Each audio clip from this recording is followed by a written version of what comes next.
કરો છો એનો પર્દાફાશ દીપક ચુડાસમા કરશે, એ 100%ની વાત છે. અને ન્યાય એકવાર પાછા તમને પાવડો લઈને જો પાણી ન વળાવવું ને તો એ દીપક ચુડાસમા મટી જાવ. તમે જ્યાં જ્યાં ભૂવાપણી કરો છો, તાવામાં જે ખેલ કરો છો, અને એ ખેલ બંધ ન કરાવવું ને તો એ દીપક ચુડાસમા નહીં.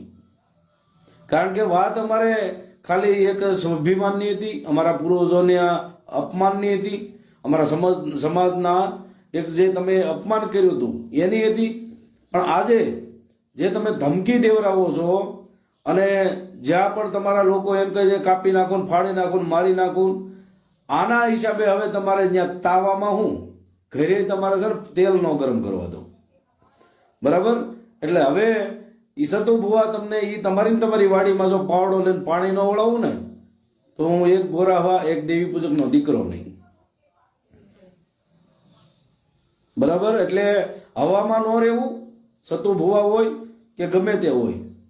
અને એક બીજી વાત વધારાની કહું છું કે અમે ખાલી આ ભુવાનો વિરોધ કરીએ છીએ.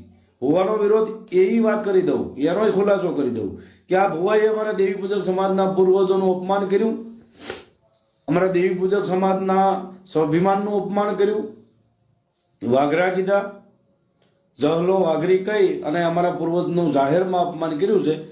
એના માટે અમારે વિરોધ અમે કરીએ છીએ.